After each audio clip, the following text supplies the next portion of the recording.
पीले दांत वाली बहू। रंजना कभी ब्रश नहीं करती थी। उसे कितनी बार उसके माँ बाप ने डांटा, लेकिन उसका कोई असर उस पर होता ही नहीं था, जिस कारण से उसके दांत पीले पीले हो जाते हैं।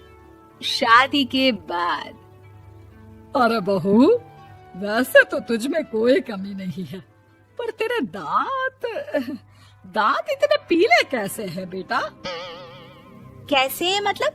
कोई सर्जरी थोड़ी ना कराइए। वो तो क्या नाम, मैं ब्रश नहीं करती थी तो पीले हो गए।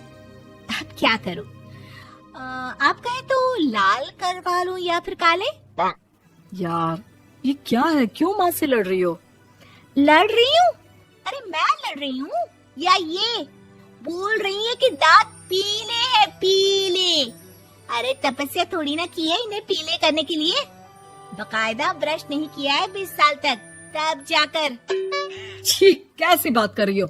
ये उस वक्त तो पीले नहीं थे जब हम लोग तुम्हें देखने आए थे।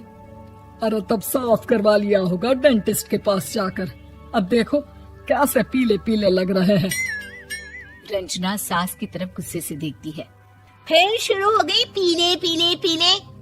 अरे पीले तो तब भी थे जब मेरे हाथ का रसगुल्ला उड़ा उड़ा कर खा रही थी और बोल रही थी, लड़की नहीं गुणों का खजाना दे रहे भाई साहब आप। खैर, अब वो लोग करते भी तो क्या करते, पीले दांत वाली बहू पल्ले पड़ी थी तो झेलना तो था ही। एक दिन कीर्तन में रंजना गाना गा रही थी। अरे कमला बहन, माँ का द्वार है, यहाँ तो सब शुद्ध होकर आते हैं, फिर अपनी बहू को ब्रश भी नहीं करवाती तुम। दूर से पीले पीले दांत भक्ति में बाधा उत्पन्न कर रहे हैं। अरे कोई 2 साल के बच्ची थोड़ी ना लेकर आई हूँ मैं बहू बनाकर। अच्छी खासी लड़की है, अरे कैसे करवाऊं ब्रश? ये तो उसे खुद करना चाहिए ना।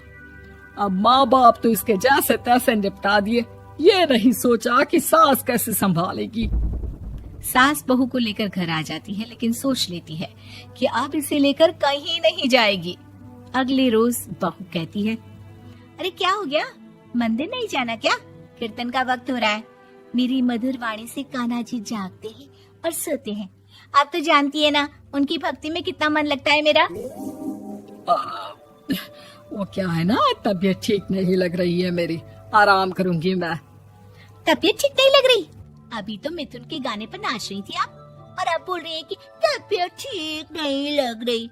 अरे भक्ति में मन लगा लो सासू माँ, ऊपर जाना है, क्या मुंह दिखाओगी आप? हाँ? सास को बहू की बात पर गुस्सा आ जाता है। मैं क्या मुंह दिखाऊंगी, इसकी चिंता तो ना कर, समझी? अपने मुंह की चिंता कर, जो ये पीले पीले दांत लेकर हर जगह पहुंच जाती है। पता है लोग कितना मजाक बनाते हैं। ना जी ना, मैं नहीं जाना कहीं तेरे साथ। तो ये बात है, कोई ना, मत जाओ, मैं अपने कमरे में ही बैठकर भक्ति कर लूंगी। ऊपर वाला दांत थोड़ी ना देखता है, मन देखता है, भावना देखता है। और अरे बस बस, तू सब कुछ दिखा, बस ये सफेद चमकदार दांत ना दिखाना किसी को, है? जा यहाँ से। बहू को सास की बात का कोई फर्क नहीं पड़ता, वो तो जैसी थी वैसी ही रह जाती है। सुबह नहाकर किचन में खाना बनाना, फिर खाना खाना, कीर्तन भजन करना और सो जाना। एक दिन, माँ जी मैं सहेली के घर जा रही हूँ, शाम को लेट आऊंगी। हाँ हाँ तो जाना, मैंने कौन सा तेरी आरती करनी है घर पर बैठकर। रंजना सहेली के घर जाती है, जहाँ वो पार्टी में जाने की तैयारी कर रही होती है। अरे शिखा, कहाँ जाने की तैयारी कर रही है? मैं गलत वक्त पर आ गई क्या? अरे नहीं यार, उल्टा सही वक्त पर आ गया। मैंने ये साड़ी और ज्वेलरी निकाली है यार, शाम को इनके ऑफिस की एक पार्टी में जाना है। बताना कैसा लग रहा है ये सब? नहीं यार, इस ड्रेस के साथ तो वो वाली ज्वेलरी अच्छी लगेगी। हाँ हाँ सही बोल रही है, मैंने ध्यान ही नहीं दिया। वैसे तो हमेशा से मस्त फैशन सेंस रखती है। तो बड़ा जाती होगी ना पति के साथ पार्टी में। रंजना कुछ नहीं बोलती, बस सोचती है कि यार काश ये बात सही हो जाती, पर मैं क्यों नहीं जाती पार्टी में? क्या इन लोगों की कोई पार्टी होती नहीं होगी? रंजना घर आती है और रात में पति से सवाल करती है, एक बात बताइए, आप मुझे किसी पार्टी में क्यों नहीं ले जाते? क्या आपकी यहाँ ऑफिस में पार्टी नहीं होती? पति बेचारा क्या कहता कि दांत पीले हैं तुम्हारे इसलिए।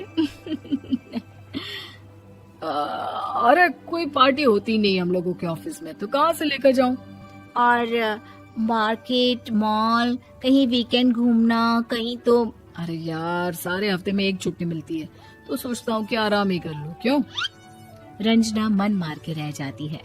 पहले कभी सास के साथ मंदिर जाया करती थी, लेकिन वो भी सास ने ले जाना बंद कर दिया।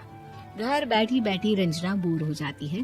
तभी उसे आइडिया आता है और वो मायके जाने का सोचती है। सासू माँ, 2 दिनों के लिए मम्मी के घर जा रही हूँ। अच्छा अच्छा ठीक है, आराम से जा। और हाँ, माँ से कुछ अच्छी आदत सीख कर आना कि कैसे शरीर के हर भाग की तरह दांतों की सफाई भी जरूरी होती है, समझी? शुरू हो गई ना आप। वो लोग आपकी तरह नहीं है कि छोटी छोटी बात का बतंगड़ बना दे। उन लोगों के लिए मैं मायने रखती हूँ, ना कि मेरे पीले पीले दांत। रंजना माँ को बिना बताए उन लोगों को सरप्राइज देती है, लेकिन जैसे ही वो दरवाजे पर पहुंचती है, अंदर देखती है कि घर वाले कहीं जा रहे होते हैं। अब माँ, काश रंजना दीदी के दांतों वाली प्रॉब्लम नहीं होती, तो वो भी हम लोगों के साथ चलती ना बुआ जी की बेटी की शादी में। हाँ बेटा, लेकिन अब उसे कौन समझाए कि उसको उसके पीले दांत नहीं दिखते, लेकिन उसके आसपास के लोगों को कितना एम्बैरेसिंग फील कराते हैं। मुझे तो कितनी बार उसके स्कूल की टीचर ने शिकायत की कि उसके साथ कोई लड़की बैठना भी नहीं चाहती, और ना ही कॉलेज में कोई उससे बात करना चाहता था। लेकिन पता नहीं क्यों उसे ये बात समझ में ही नहीं आती। कोई कमी नहीं है उस लड़की में, बस यही कि दांत पीले हैं। वो तो भला हो जीजा जी और उनकी माँ का, जो दीदी को जैसी है वैसे ही रखा हुआ है। रंजना को अपने घर वालों की बात सुनकर बहुत दुख होता है। वो सोचती है कि वो क्या करे, लेकिन फिर वो सीधा डेंटिस्ट के पास जाती है, अपने दांत चमकाती है और कसम खाती है कि वो रोज ब्रश करेगी। अरे क्या हो गया? तुम तो 2 दिनों के लिए गई थी ना, पर कोई ना, अच्छा है, चलो आ गई तो। रंजना सास के सामने आकर खड़ी हो जाती है और पूरी स्माइल करती है, उसके चमकदार दांतों को दिखाती हुई। हैं? चले मंदिर। माँ, मुझे माफ कर दीजिए, मैंने आप लोगों को बहुत एम्बैरेसिंग फील करवाया। मैं आज से रोज ब्रश करूंगी।